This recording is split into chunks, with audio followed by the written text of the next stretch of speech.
क्रोध बाहर का नहीं, भीतर का तूफान। भाग 1।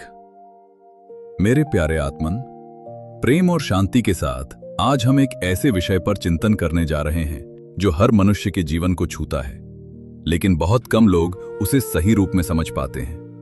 क्रोध।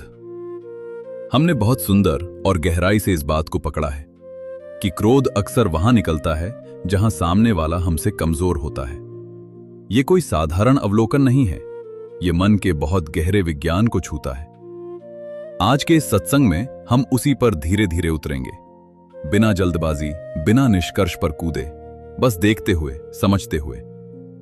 तो आइए अबोधा और उसके गुरुजी का यह संवाद सुनते हैं। आज अबोधा कुछ शांत बैठा हुआ था, परंतु अंदर से शांत नहीं था। स्वामी जी ने पूछा, अबोधा क्या हुआ? तुम शांत बस बाहर से दिख रहे हो, परंतु अंदर से बहुत गुस्से में हो। हरिओम स्वामी जी, प्रणाम। माफ कीजिए गुरुदेव, गुस्सा तो है, परंतु इस गुस्से को लेकर बहुत सारे सवाल मन में आ रहे हैं।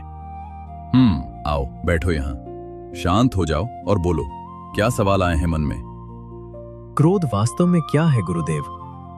अबोधा, हम सब क्रोध को जानते हैं, या यूं कहो हम सब क्रोध को महसूस करते हैं। कभी आवाज ऊंची हो जाती है, कभी शब्द तीखे हो जाते हैं, कभी चेहरा बदल जाता है और कभी भीतर ही भीतर आग जलती रहती है। लेकिन एक सवाल है, क्या हमने कभी क्रोध को समझने की कोशिश की है? अक्सर हम क्रोध को एक प्रतिक्रिया मानते हैं। उसने ऐसा किया इसलिए मुझे क्रोध आया, परंतु यह आधा सच है, और आधा सच अक्सर सबसे बड़ा भ्रम होता है। सत्य यह है कि क्रोध बाहर की घटना नहीं है, यह भीतर की प्रतिक्रिया है। बाहर की घटना केवल एक ट्रिगर है, असल कारण भीतर बैठा होता है। गुरुदेव, क्रोध का पहला बीज क्या है? अबोधा, मनुष्य का मन हमेशा दो चीजें चाहता है, सुरक्षा और नियंत्रण। जब ये दोनों चीजें हमें मिलती हैं तो मन शांत रहता है, लेकिन जैसे ही इनमें से कोई एक डगमगाती है, मन के भीतर हलचल शुरू हो जाती है। मान लो दफ्तर में बॉस ने डांट दिया। उस समय क्या हुआ? तुम्हारी इमेज हिली, तुम्हारा नियंत्रण छिना, तुम्हारी सुरक्षा पर सवाल आया। उस क्षण तुम्हारे भीतर एक हल्की सी चोट लगी और उसी चोट से एक ऊर्जा उठी, वही क्रोध है। लेकिन तुम उस समय कुछ नहीं कर पाए, क्योंकि डर था। नौकरी का डर, रिश्ते बिगड़ने का डर, परिणामों का डर, इसलिए वह क्रोध वहीं दब गया।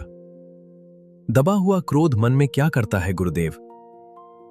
अबोधा, अब यहां से असली कहानी शुरू होती है। जो क्रोध तुमने व्यक्त नहीं किया वह खत्म नहीं हुआ, वह भीतर जमा हो गया। और मन की एक प्रकृति है, वह अधूरी चीजों को पकड़ कर रखता है। अधूरी बात, अधूरी भावना, अधूरी प्रतिक्रिया, ये सब मन में जमा होते जाते हैं और धीरे धीरे एक बोझ बन जाते हैं। तुम्हें लगता है कि तुम शांत हो, लेकिन भीतर कहीं एक हलचल चल रही होती है। परंतु गुरुदेव, क्रोध रास्ता क्यों खोजता है? अब समझो एक बहुत महत्वपूर्ण बात। क्रोध एक ऊर्जा है, और ऊर्जा की प्रकृति है बहना। अगर उसे सही दिशा नहीं मिलती तो वह गलत दिशा ढूंढ लेती है। जैसे पानी को रोक दो तो वह रास्ता बदल लेगा, या फिर दबाव बनाकर कहीं और से फूट पड़ेगा। ठीक वैसे ही दबा हुआ क्रोध भी रास्ता ढूंढता है, और वह रास्ता कहां मिलता है? जहां विरोध कम हो, जहां डर न हो, जहां नियंत्रण हो। मैं धीरे धीरे समझ रहा हूं गुरुदेव, परंतु क्रोध हमेशा कमजोर व्यक्ति पर ही क्यों निकलता है? क्योंकि वहां तीन चीजें मिलती हैं। सुरक्षा, तुम्हें पता है कि वह व्यक्ति तुम्हें छोड़कर नहीं जाएगा। नियंत्रण, तुम्हें लगता है कि तुम उस पर हावी हो सकते हो। बिना परिणाम के तुम्हें डर नहीं होता कि इसका कोई बड़ा नुकसान होगा। इसलिए जो क्रोध तुम दुनिया पर नहीं निकाल पाए, वह घर आकर परिवार पर निकल जाता है, बच्चे पर, जीवन साथी पर, छोटे भाई बहन पर। और दुखद बात यह है, वही लोग तुम्हारे सबसे करीब होते हैं। क्रोध के पीछे छिपा हुआ सच क्या है गुरुदेव? अब एक और गहराई में चलते हैं। क्रोध वास्तव में क्या है? क्या यह ताकत है या यह कमजोरी है? बाहर से देखने पर लगता है क्रोध ताकत है, लेकिन भीतर से देखने पर पता चलता है क्रोध असहायता का दूसरा नाम है। जब इंसान कुछ बदल नहीं पाता, जब वो खुद को कमजोर महसूस करता है, जब वो अपनी स्थिति को नियंत्रित नहीं कर पाता, तब उसके भीतर एक बेचैनी पैदा होती है और वही बेचैनी धीरे धीरे क्रोध में बदल जाती है। गुरुदेव, हर क्रोध के पीछे वास्तव में क्या छिपा होता है? अगर तुम ईमानदारी से देखो तो हर क्रोध के पीछे कोई ना कोई दर्द होता है।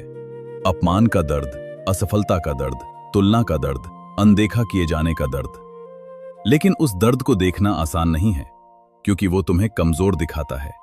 इसलिए मन एक चाल चलता है, वो दर्द को छुपाकर क्रोध का रूप दे देता है, ताकि तुम खुद को मजबूत महसूस कर सको। क्रोध एक प्रकार से ढाल ही तो है ना गुरुदेव? क्रोध एक तरह की ढाल है।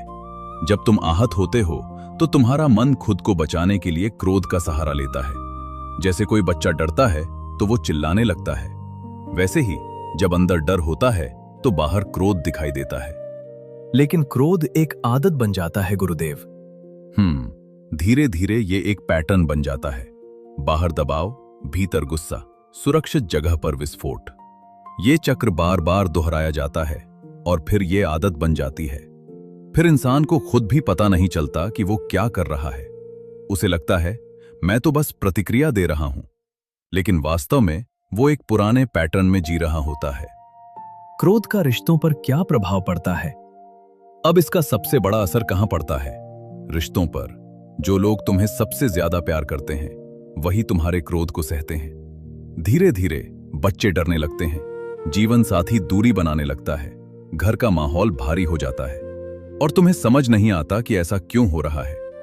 तो फिर असली ताकत क्या है गुरुदेव? अब एक बहुत महत्वपूर्ण प्रश्न, क्या गुस्सा करना ताकत है? नहीं, कमजोर पर गुस्सा करना आसान है, खुद को समझना कठिन है। असली ताकत यह है जब क्रोध आए तो उसे देख पाना, उसके पीछे के कारण को समझ पाना और उसे सही दिशा देना। फिर परिवर्तन की शुरुआत कैसे होती है? बहुत ही सुंदर प्रश्न। जिस दिन तुम ये समझ लेते हो कि मेरा क्रोध सामने वाले की वजह से नहीं बल्कि मेरे भीतर की उलझनों से पैदा हो रहा है, उसी दिन परिवर्तन शुरू हो जाता है। क्योंकि अब तुम बाहर नहीं देख रहे, तुम भीतर देख रहे हो। गुरुदेव, क्रोध आने पर क्या अभ्यास करना चाहिए? अगली बार जब तुम्हें क्रोध आए तो तुरंत प्रतिक्रिया मत देना। बस खुद से एक प्रश्न पूछना, मैं अभी वास्तव में किस बात से परेशान हूं? हो सकता है जवाब तुरंत न मिले, लेकिन धीरे धीरे मन खुलने लगेगा। प्रिय आत्मन, हमने केवल पहला द्वार खोला है। हमने ये समझा कि क्रोध बाहर नहीं भीतर पैदा होता है। वो दबे हुए भावों का परिणाम है और वो अक्सर कमजोर पर निकलता है। लेकिन यह केवल शुरुआत है। अगले भाग में हम और गहराई से समझेंगे क्रोध को कैसे बदला जाए, उसे ऊर्जा में कैसे रूपांतरित करें और कैसे बिना दबाए, बिना फट पड़े उसे मुक्त करें। जिस दिन तुम अपने क्रोध को समझ लेते हो, उस दिन तुम दूसरों पर नहीं अपने ऊपर अधिकार पा लेते हो। और वही असली स्वतंत्रता है, वही असली शक्ति है।